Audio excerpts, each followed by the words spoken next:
Vamos lá? Marcos 14, 32 em diante, até 42. E foram a um lugar, vamos ler, eu leio um versículo, os irmãos leem outro. E foram a um lugar chamado Getsêmani e disse aos seus discípulos: assentai-vos aqui enquanto eu oro. E tomou consigo a Pedro e a Tiago e a João, e começou a ter pavor e angústia, e angustiar-se. E disse-lhes: a minha alma está profundamente triste até a morte. Ficai aqui e vigiai. E adiantando-se um pouco, prostou-se em terra e orava para que, se fosse possível, passasse daquela hora. E disse: Abba, Pai, todas as coisas te são possíveis. Afasta de mim este cálice. Não seja, porém, o que eu quero, mas o que tu queres. E chegando, achou-os dormindo e disse a Pedro: Simão, dormes? Não podes vigiar uma hora?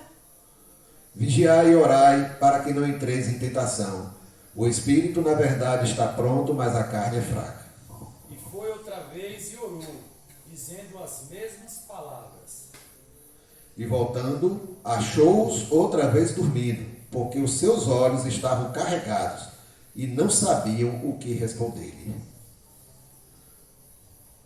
E voltou terceira vez e disse-lhes: dorme agora e descansai, basta, é chegada a hora, e eis que o Filho do Homem vai ser entregue nas mãos dos pecadores. Levantai-vos, vamos, eis que está perto o que me trai. Vamos orar?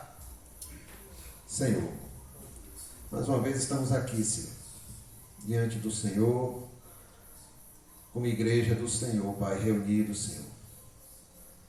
Recebe a nossa adoração, recebe o nosso louvor, as nossas ofertas, recebe a nossa vida. E, ó Deus, nesse momento nós te pedimos que o Senhor fale aos nossos corações através da Tua palavra. Edifica as nossas vidas, Senhor. Que Teu Espírito Santo, ó Deus, seja o verdadeiro condutor de todas as coisas aqui, Pai. No nome de Jesus. Amém, Senhor.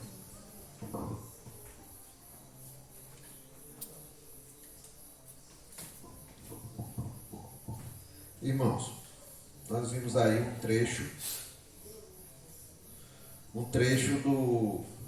da vida de Jesus, desempenhando seu ministério. Jesus estava aqui, por esse trecho que nós lemos, Jesus já estava aqui há alguns dias em Jerusalém. Onde é que Jesus estava? Estava em Jerusalém. Nesse momento que ele está em Jerusalém,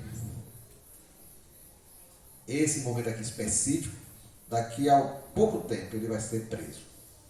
Esse é o contexto. Jesus em Jerusalém, com seus discípulos. Judas já não está mais aqui. Já tinha saído para executar o seu projeto pessoal, que era de trair Jesus. E daqui a algum tempo, daqui a poucos momentos, Jesus vai ser preso, né? E Jesus sabia que seu ministério humano e terreno estava chegando ao fim. Estava chegando ao fim, né? São as últimas horas que antecedem a prisão de Jesus, né? Primeira traição, a prisão, os dois julgamentos a que ele ficou sujeito, o julgamento religioso lá no Sinédrio, diante dos líderes religiosos, e depois o julgamento civil, né? Diante de Pilatos, como a gente conhece, né? Que ali foi julgado pelo Império Romano. Serão momentos de intenso sofrimento que Jesus irá passar, que denominamos momentos sombrios, né? Momentos de aflição que Jesus irá passar. E Jesus está consciente de que tudo isso vai acontecer. Aqui nós nos deparamos inicialmente com uma situação meio complicada, porque não é difícil você achar igrejas, líderes, pastores, escritores, seja o que liderança for, que diz que o cristão não sofre, que nós não sofremos, que quem é cristão não pode sofrer. E o nosso mestre sofreu. Se o mestre sofreu, quem dirá os seus discípulos? Se ele foi perseguido, quem dirá os seus discípulos? Né?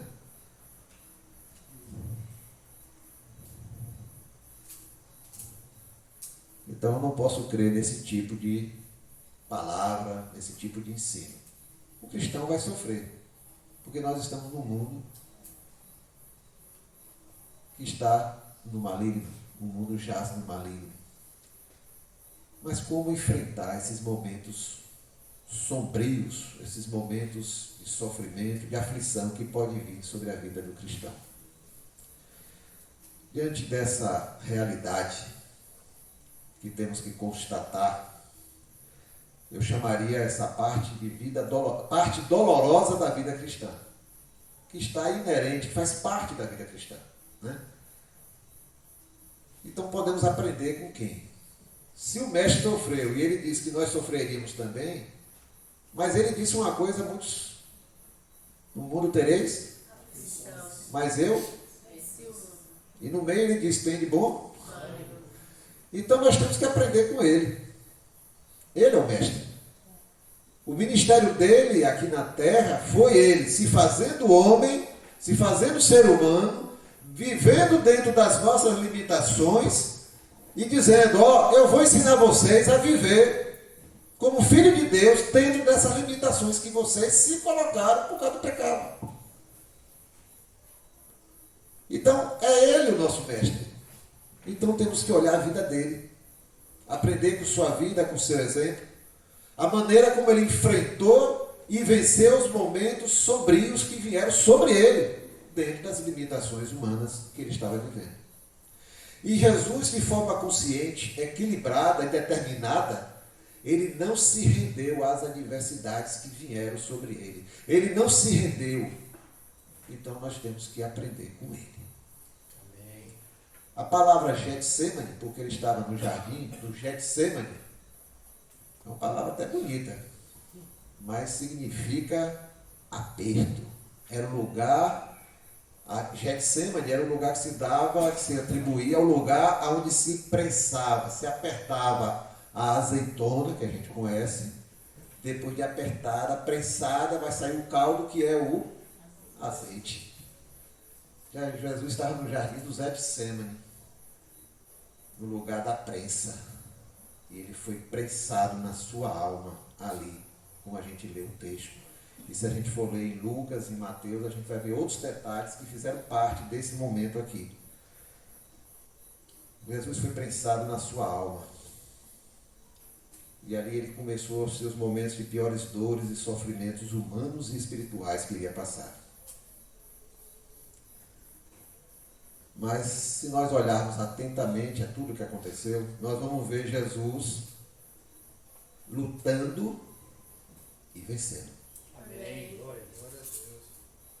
Temos que ver o contexto completo. Jesus lutou, sofreu, mas venceu. Então vamos aprender com ele o mesmo caminho. Jesus venceu a tentação de desistir. Vocês pensam que ele não queria desistir ali, humanamente falando? Jesus venceu suas limitações humanas. Jesus venceu o medo. Quem estava ali era o homem, que sabia que o mundo inteiro, o mundo das trevas, o reino das trevas, se colocaria sobre ele. E haveria um momento que Deus não poderia estar com ele. Então Jesus sabia o que ia sofrer. Jesus sabia que a hora das trevas estava chegando, irmãos. Sua vida seria entregue para que o reino das trevas descarregasse sobre ele toda a maldade. Sua alma seria esmagada. Seu corpo seria crucificado. Então Jesus sofreu. Por que aquele lágrima de sangue, suou sangue? Foi sentindo o peso do que ainda iria acontecer, mas ele já estava sentindo, ele já começou a morrer ali. Né? A medicina diz que Jesus começou a morrer ali, no jardim do Getsemane. Em todo o seu sofrimento interno, psicológico, a sua alma. Sua alma seria esmagada, seu corpo crucificado. A maneira como Jesus enfrentou esse momento sombrio nos ensina, como nós, que dissemos ser cristãos, seguidores de Jesus, que temos a fé cristã, devemos também enfrentar os nossos momentos de aflição, momentos sombrios, momentos de luta, momentos de angústia, momentos que a gente tem que partir para cima para não ser esmagado. Vamos ver? 4 lições rápidas nós vamos ver. Das armas que Jesus usou. Uma arma poderosa, oração. Oração. Percebemos que essa era a prática de Jesus, orar. Precisamos entender, irmãos, o algo mais que esse verbo chamado orar representa. Jesus não estava ali naquele momento, como a gente lê o texto, simplesmente cumprindo um ritual, que às vezes a gente transforma o momento de oração num ritual, né?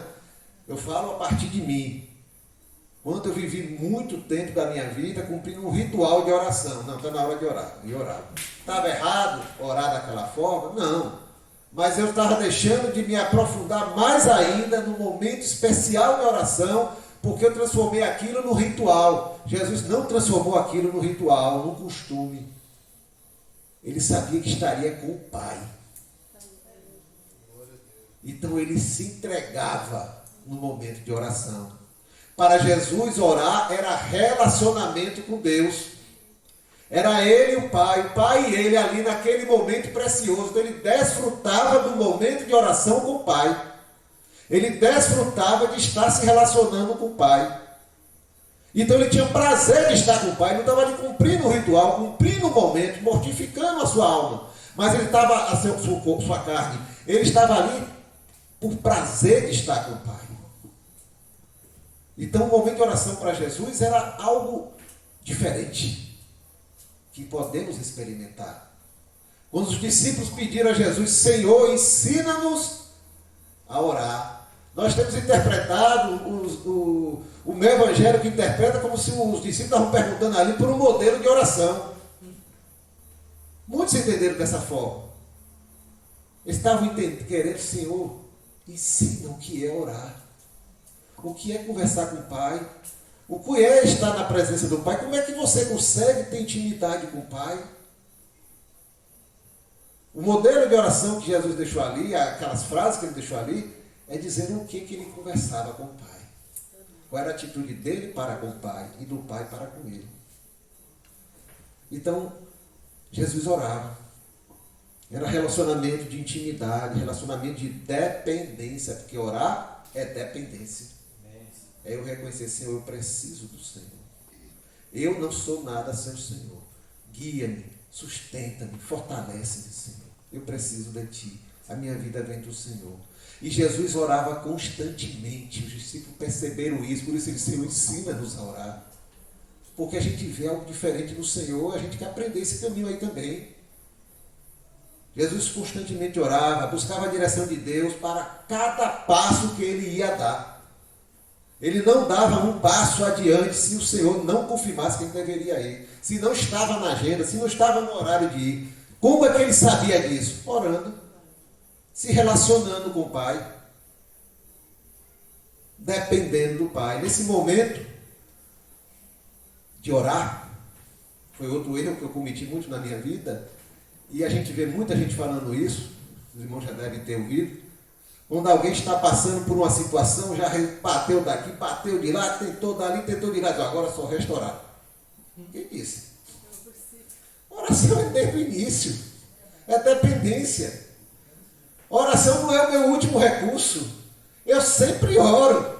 E no momento de alegria, continuo orando. No momento de aflição, continuo orando. No momento de luta, eu continuo orando. Esse era o recurso de Jesus.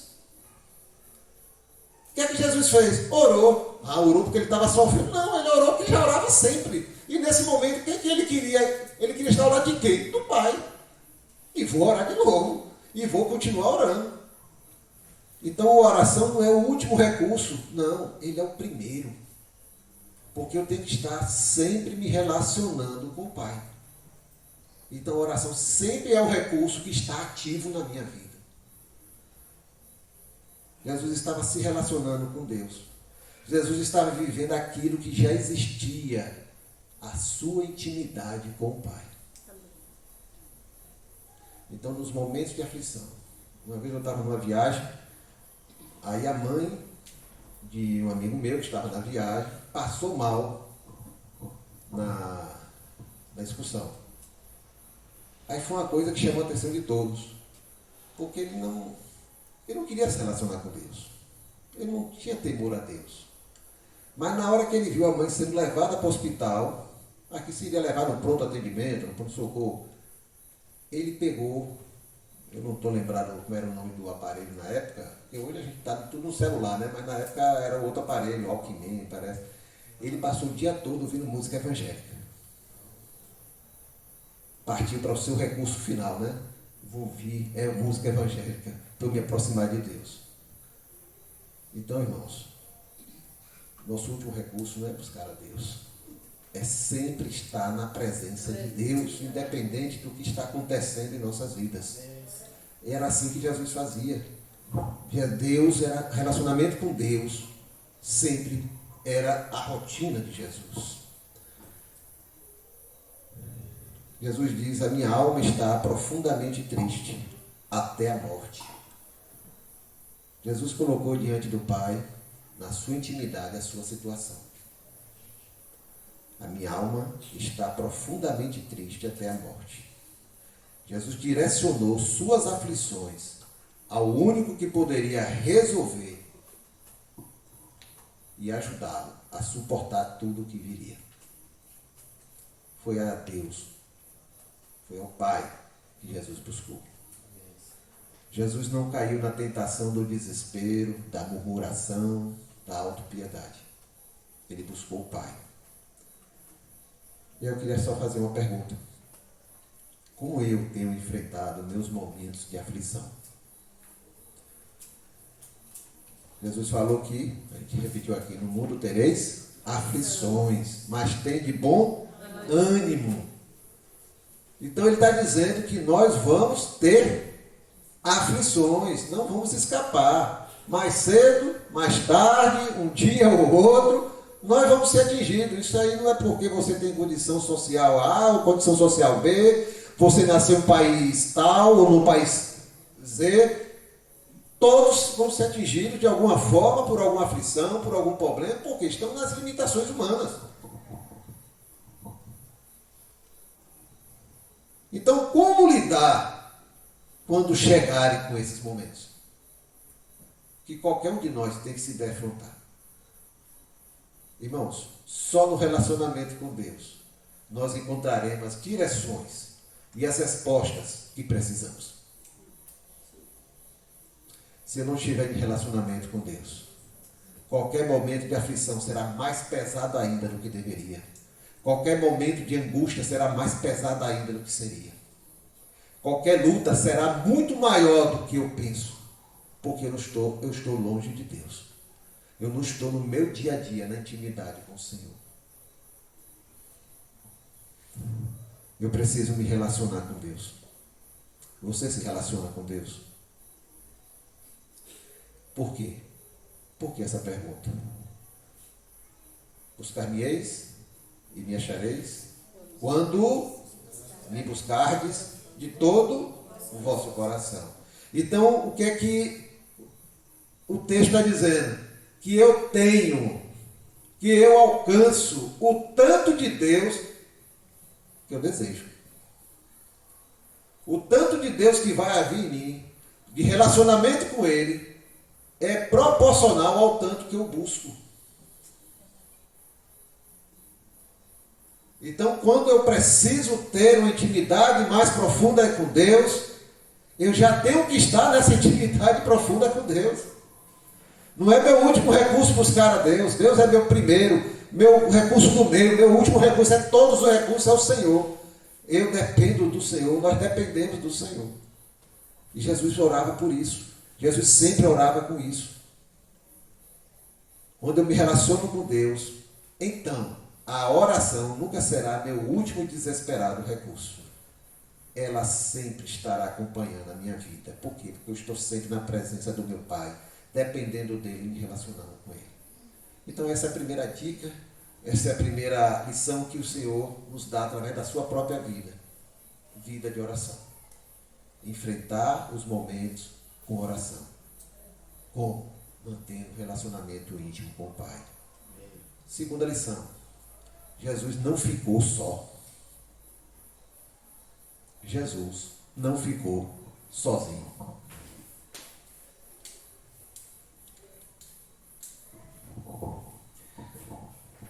Jesus chamou os discípulos para estarem com ele no Getsemane. Ele não foi sozinho para o jardim do Getsemane. Foi todo mundo, menos Judas.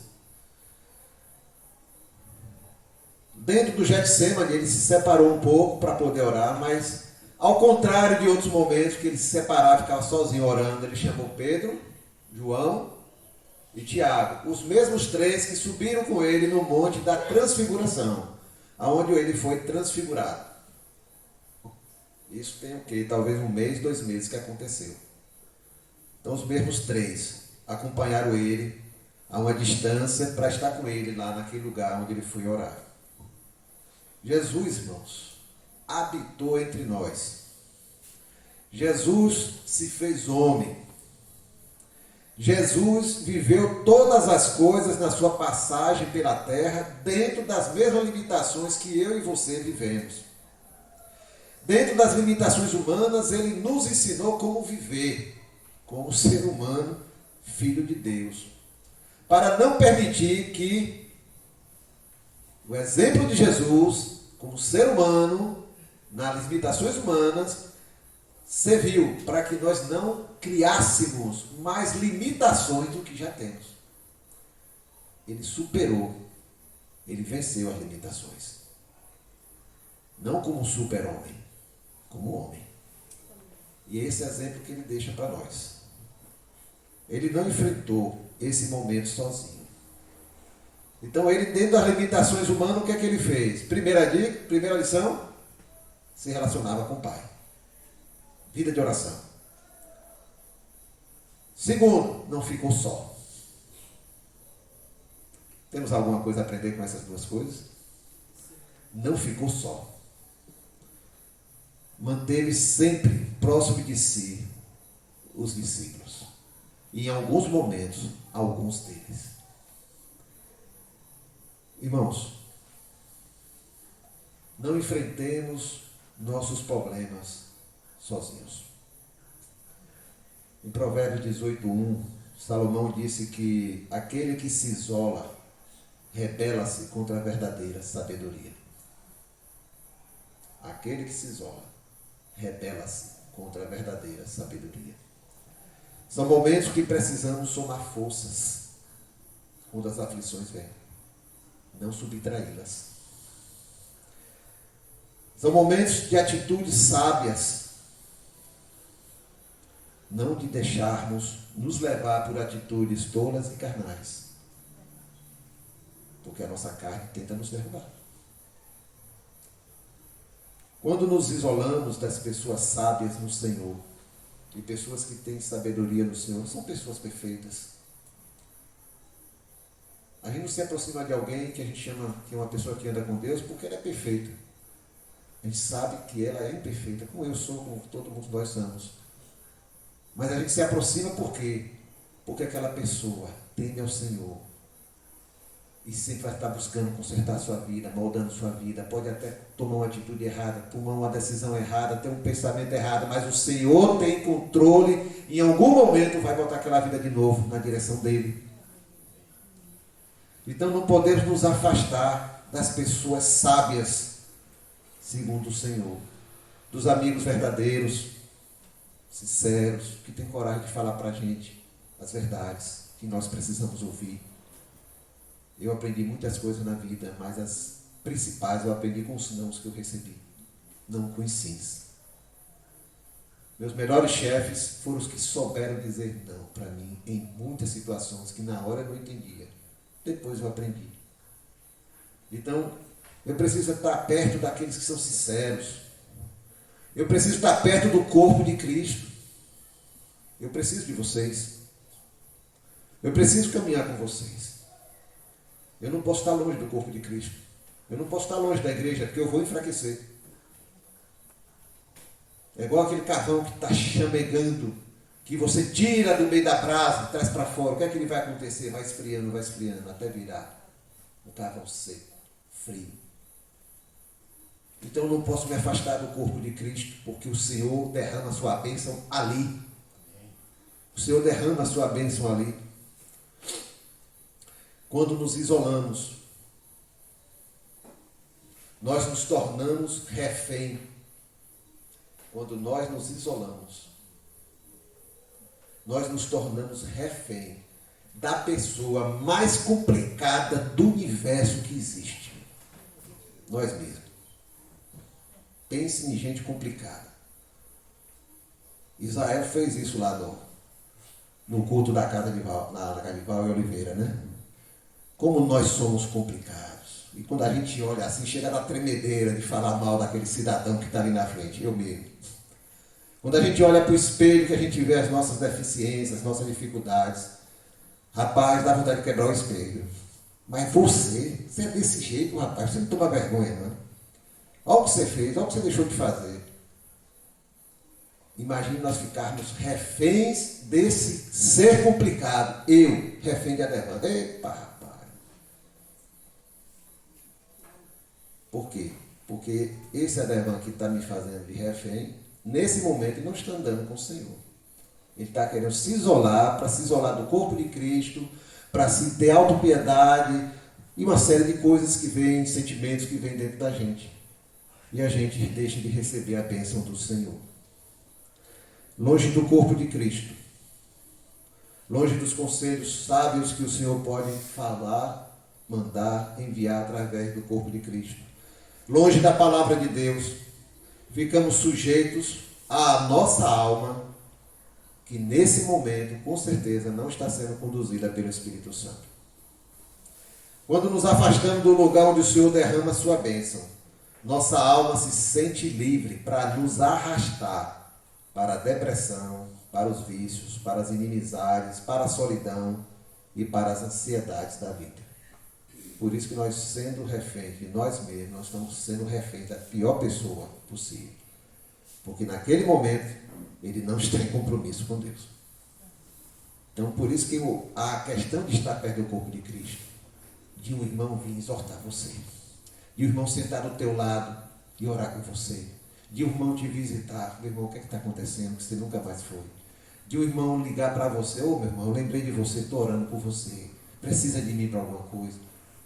Como a gente precisa estar, que alguém chegar e saber, ver, mas chama a gente no cantinho, falando, vem cá, por favor, eu tenho percebido isso na tua vida, rapaz, a palavra diz isso, eu quero orar por você, você não é pior do que eu não, eu quero orar por você, se precisar de ajuda, eu estou junto com você.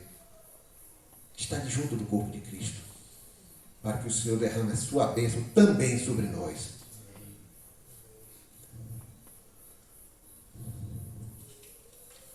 Aleluia. Quando nos afastamos do corpo de Cristo e do relacionamento com o Senhor, ficamos vulneráveis a ceder às tentações que o inimigo tanto nos rodeia e quer nos pegar. É assim que acontece. Jesus não ficou só. A presença dos discípulos próximos a ele não diminuiu o tamanho do problema que Jesus ia enfrentar. Não diminuiu. Mas ajudou a ele, naquele momento, dentro das limitações humanas, a permanecer firme diante do Senhor e não ceder às fraquezas humanas. Temos que aprender com Jesus. Tudo ali Jesus estava na estratégia. Ele sabia o que poderia o afetar como ser humano naquele momento. Então ele se cercou de todos os cuidados sábios para ele poder permanecer firme. Temos que entender. Vida de oração, não ficar só. Jesus nunca ficou só durante o seu ministério terreno. Você, como é que tem vivido? Como é que eu tenho vivido? Como é que nós temos vivido? Não podemos ficar só, irmãos. Terceira lição. Jesus viveu com submissão. Jesus, no momento da oração, mostra 3 coisas importantes para aprendermos no nosso relacionamento com Deus. Ele começa a sua oração dizendo: Abba, Pai, todas as coisas te são possíveis. Irmão, Jesus está aqui mostrando que conhece o Pai. Fruto do quê? Do seu relacionamento com Ele. Jesus não estava buscando o Pai por causa do problema. Jesus já se relacionava com o Pai e demonstrava isso no seu dia a dia. Nós não buscamos a Deus porque estamos com problema. Nós buscamos a Deus porque dizemos: Senhor, dependo do Senhor, minha vida vem do Senhor. O Senhor é Deus, o Senhor é Criador. É o Senhor que me sustenta em todos os momentos. É o Senhor que me dá. Está em abundância, foi o Senhor que me deu. Está em escassez, o Senhor vai me sustentar, o Senhor vai me prover. Nós buscamos a Deus por causa disso, porque nós precisamos do Senhor. Não porque surgiu um problema na minha vida. Jesus não foi oportunista de só recorrer a Deus quando a situação apertou. Não. Todo dia ele estava com o Senhor. Jesus sempre esteve com o Pai. Por isso ele sabia que tudo era possível a quem? Ao Pai. Tudo é possível a ti, Senhor. Tudo é possível. Então ele sabia. Ele conhecia os atributos e o caráter de Deus. Mas ele se submeteu ao Senhor. E ele diz: afasta de mim este cálice. Afasta de mim este cálice. Nessa parte da oração, Jesus apresenta ao Pai o sofrimento que está por vir. Não está nem sofrendo ainda, ele está sofrendo na alma. Mas o sofrimento físico que ele vai sofrer, ser preso, ser humilhado, sofrimento emocional, psicológico, que ele vai ser atormentado, ainda estava por vir. Mas ele já estava colocando para o Pai: se possível, afasta de mim este cálice, afasta esse sofrimento. Ele está nas limitações humanas dizendo: Pai, eu prefiro que passe esse sofrimento, porque eu sei que vai doer muito. Você é livre para colocar diante do Senhor suas aflições de alma, de coração. Você é livre. Deus não está impedindo, não. Você não é menor que ninguém para chegar diante do Senhor e dizer: Senhor, não está bem, não. Eu estou sendo afligido, está acontecendo isso, eu estou com angústia. O salmista falava isso. O Senhor me visitou no dia da angústia. Senhor, aquieta a minha alma. Era porque estava quieta, estava agitada a alma. Senhor, aquieta a minha alma. Senhor, me socorre, eu estou aflito. O salmista, que é igual a mim, igual a você, ele colocava diante do Senhor suas aflições. Suas aflições. Então nós somos livres. Deus nos conhece. Ele sabe o que está dentro de cada um de nós. Ele quer ver aqui a nossa disposição em ser sincero diante dele e diante dos outros. Essa era a atitude do salmista. Ele externava ao Senhor o que ele sentia, o que ele via, o que ele queria, o que ele não queria, o que o afligia, e por aí ia. O salmista é um ser humano, falando com Deus: e, ó, eu estou assim, ó, está um bagaço só, meu Deus. A coisa está feia, está apertando de tudo quanto é lado. Mas eu continuo crendo no Senhor. Sendo externando o seu coração. E Jesus diz, no final da oração: não seja, porém, o que eu quero, mas o que tu queres. Jesus estava em perfeita submissão ao Pai. O que é submissão? Submissão é se colocar debaixo da missão do outro. É fazer da missão, da vontade do outro, a minha própria. Isso é submissão. É eu reconhecer que devo renunciar à minha vontade. Esse é o pior momento do ser humano. Por quê? Porque Satanás, lá no Éden, plantou no coração do ser humano, do homem, o desejo da independência. Ninguém vai mandar em mim. Minha vontade é superior a de todos. E Deus? Eu quero ser igual a Deus. Não quero depender dele. Foi isso que ele colocou. Você vai ser igual a Deus, rapaz. Quem fica dependendo de Deus, coisa nenhuma? Coma nesse negócio aí que você vai ser igual a Deus, ter conhecimento de tudo como Ele tem. Então esse sentimento foi plantado no coração. Então na hora que você diz, eu tenho que ser submisso, é o pior momento do ser humano, porque isso está na nossa carne, está na nossa natureza humana. Satanás colocou. Por que Jesus disse? Se alguém quer vir após mim, Negue-se a si mesmo. olha o primeiro passo. Tome sua cruz. Negue o eu. Negue o reino, o governo do teu eu sobre a tua vida. É eu que vou te governar agora.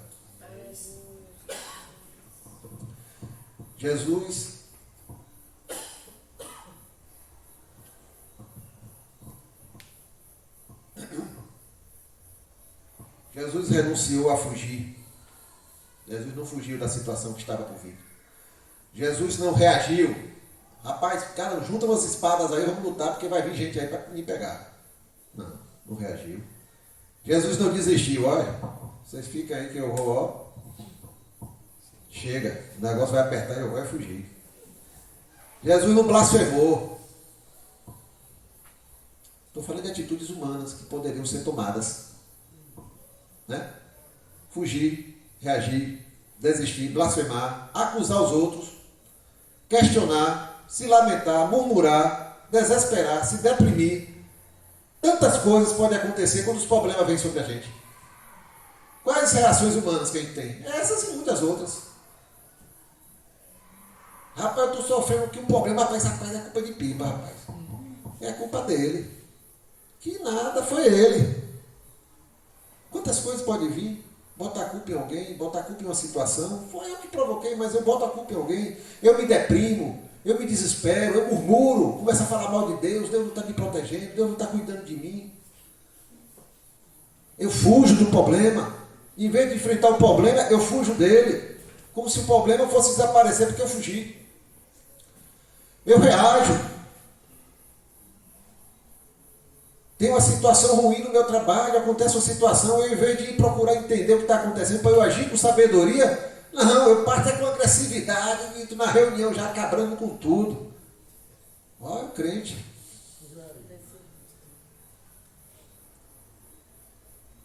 Jesus renunciou a si mesmo, entregou ao Pai sua vida e confiou nos seus planos soberanos.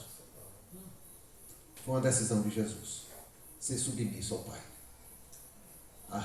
Renunciou sua vontade e se submeteu ao que o Pai tinha traçado para a vida dele. Como eu enfrento meus momentos sombrios? Querendo impor minha vontade sobre tudo e sobre todos? Isso é uma reação humana. Eu vou impor minha vontade. Nada, vai resolver dessa forma, é como eu quero. Ah, mas Deus fala que nada, rapaz, agora é assim, vai ser do jeito que eu quero. Ignorando a vontade soberana de Deus, acontece algo soberano sobre a minha vontade. Eu vou reagir contra Deus agora. Em vez de reconhecer, Senhor, é a tua vontade que está aí. Eu vou fugir do relacionamento com Deus para eu não ser confrontado.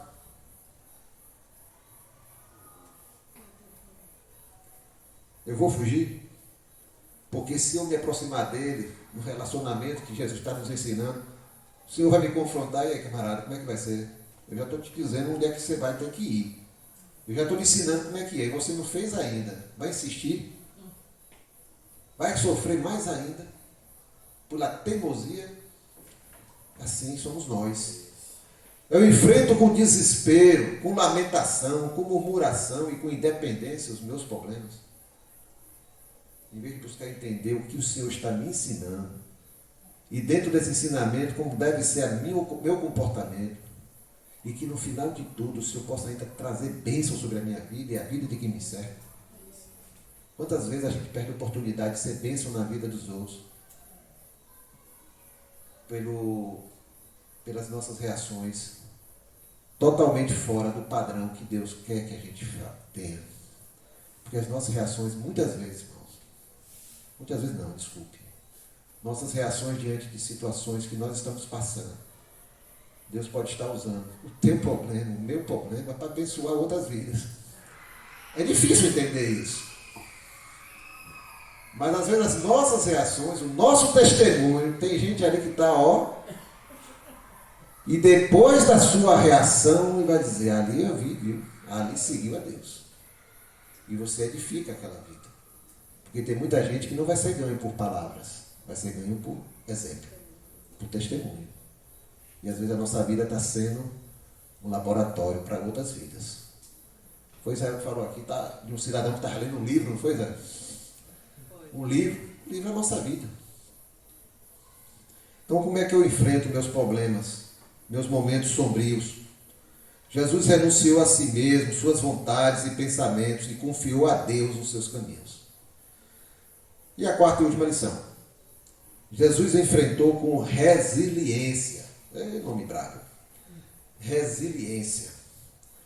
É importante perceber que este momento vivido por Jesus se refere a todo tipo de pressão, problema, dificuldade para se viver e manter firme na fé e nos princípios estabelecidos por Deus.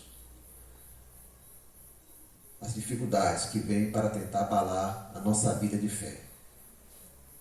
Nós vamos ser testados, provados. E as provas vão vir. Principalmente quando Deus quer que você amadureça. Vai vir a prova. Daniela aqui é a nossa advogada. Para chegar, você fez quantas provas durante sua vida inteira, Daniela? Foi uma prova atrás da outra, desde o maternal, o infantil, até chegar na faculdade. Quantas provas? Mas foi subindo o degrau. E assim somos todos nós. E a vida espiritual é a mesma coisa. A vida cristã é a mesma coisa. Para nós amadurecermos, o Senhor vai permitindo provas. Para quê? Agora está sabendo? Está sabendo, ele está sabendo tudo. Agora vamos fazer a prova. Para ver se na prática vai acertar tudo direitinho. Se não acertar, tem como corrigir uma coisa ou outra, né? Então, é assim que vai. O cristão precisa desenvolver a capacidade de se adaptar às situações difíceis e aflitivas. É isso que é ser resiliente. Ser resiliente foi o que Jesus nos ensinou com o seu exemplo. Jesus foi um homem resiliente. Jesus se apoiou no seu relacionamento com o Pai, no conhecimento que tinha dele, na confiança nos seus cuidados, na submissão à sua vontade, renunciou a si mesmo e usou tudo isso em favor de si mesmo. Por isso ele teve paz, porque ele tomou as decisões corretas. Por isso que todo o seu caminho, desde a prisão, como vimos, nós vemos um Jesus consciente.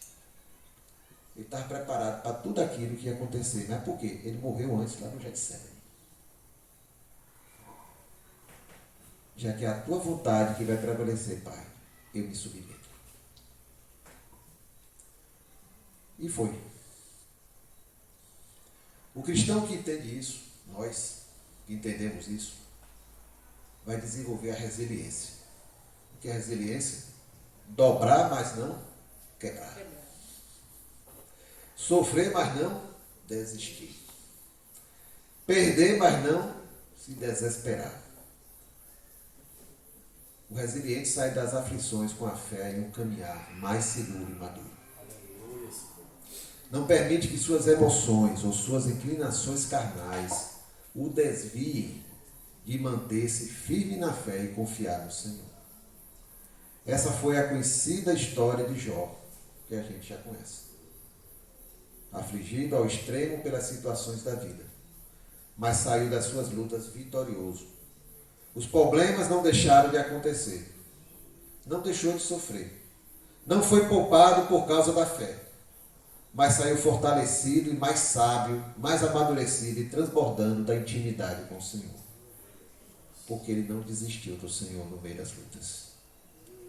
No meio do desespero, ele foi lá, no fundo do poço, e arrancou no último suspiro: meu Redentor vive. Amém. Essa foi a derrota de Satanás na história da vida de Jó. Que mesmo tendo tirado tudo e esmagado Jó, Jó não desistiu de Deus. É essa a nossa maior vitória, não desistir do Senhor. Irmãos, os momentos sombrios das nossas vidas durarão o tempo necessário para Deus cumprir seu propósito em nós e depois através de nós. Amém. Não vai durar nem um minuto a mais, mas também não dura um minuto a menos. O Senhor é soberano. Se eu digo, o Senhor cuida de mim, Ele vai cuidar. Mas se o Senhor está apertando, fique tranquilo, eu estou com você. Está dentro das suas limitações. Fique tranquilo. Tiago, em sua carta, diz que quando a nossa fé é provada, ela produz o quê? Paciência. Israel falou disso aqui nas quartas-feiras. Provação, a fé provada produz a paciência. E a paciência nos dá sabedoria. E sem essa sabedoria que provém da paciência, que provém das aflições que nós passamos, seremos pessoas inconstantes, que não chegam a lugar nenhum. Seremos pessoas sempre com ar de derrota, de agonia, de aflição, de depressão e de vazio. É a consequência. Mas tem outra coisa. Deus não nos exige entender a sua vontade, apenas obedecê-la. Jesus colocou a sua vontade, mas foi submisso. Deus não proibiu ele de colocar a vontade dele, de colocar as suas aflições. Mas Jesus foi submisso ao que o Pai queria. E na obediência ao Pai, Jesus alcançou a paz, a serenidade, o equilíbrio para enfrentar o caminho da cruz que estava por vir. Essa foi a decisão e as consequências da decisão de Jesus. Nunca vamos entender as coisas que nos acontecem, principalmente no antes e no durante. Assim, o melhor caminho para termos paz é nos rendermos à soberania de Deus. Porque só Ele vê o cenário completo. Só Ele sabe o que é que está acontecendo nas nossas vidas. Só Ele sabe onde nós vamos chegar. Só Ele sabe quem Ele quer atingir através das nossas vidas. Ele está cuidando de nós. Devemos obedecer a Deus e entregar todas as consequências a Ele. Foi isso que Jesus fez. Esse é o nosso ensinamento. Como Jesus fez, assim devo fazer. Fui criado por Ele para o seu propósito e vivo debaixo da soberana vontade. Então não tenho controle de nada. É Ele que tem. Por isso temos que ser submisso a Ele e confiar nele. Devo seguir o exemplo de Jesus, que renunciou a tudo e entregou a sua vida e as consequências dos seus momentos sombrios ao Pai. Pertence ao Senhor. É Ele que cuida de mim, inclusive nos momentos sombrios e das aflições. É Ele que cuida de mim. Ah, mas vai gerar consequências. Ele continua cuidando de mim. Não importa que consequência venha, eu confio no meu Senhor.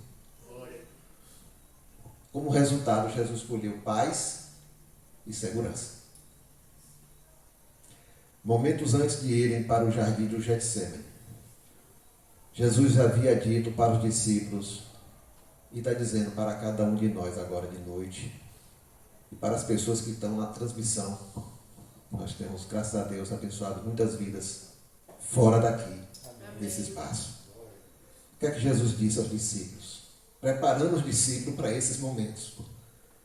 Tudo o que tenho-vos dito é para que em mim tenhais paz. No mundo vocês vão ter aflições, mas tenham bom ânimo.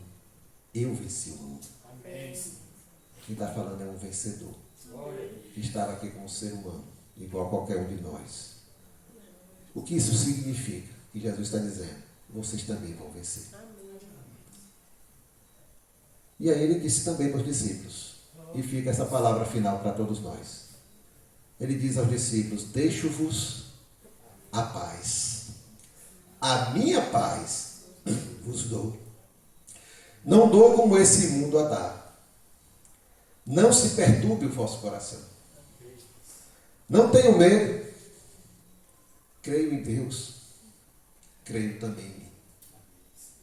Que o Senhor nos abençoe, irmãos. Amém. E nos ensine a atravessar os nossos momentos sombrios, de lutas, de aflições, de dúvidas, de angústias. Porque nós estamos ainda nas limitações humanas. Um dia estaremos com Ele na glória, fora dessas limitações. Aí é só alegria. Aí é só paz eterna. Vamos orar? Vamos ficar em pé.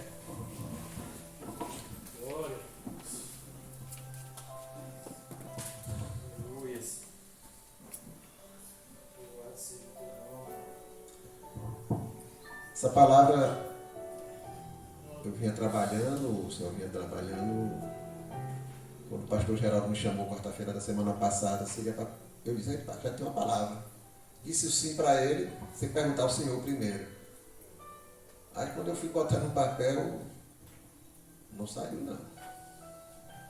Aí eu fui levar minha filha na universidade, quando eu voltei, o Senhor trouxe outra palavra para lá. E anteontem eu entendi que essa palavra o Senhor queria que fosse para aqui. Pertence ao Senhor. Pertence ao Senhor. Vamos orar. Senhor.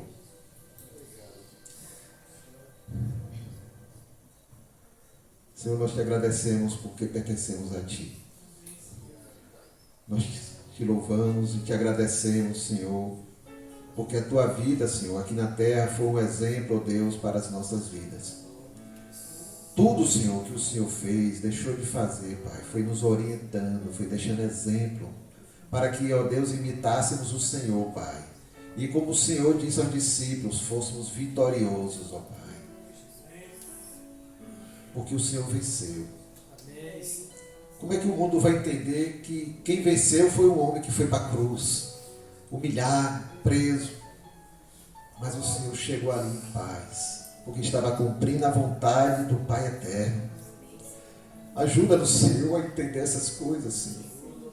De que o Senhor nos criou, Pai, para sermos teus filhos, Senhor Deus, teus filhos, não moradores eternos dessa terra, Senhor, que está corrompida, Senhor.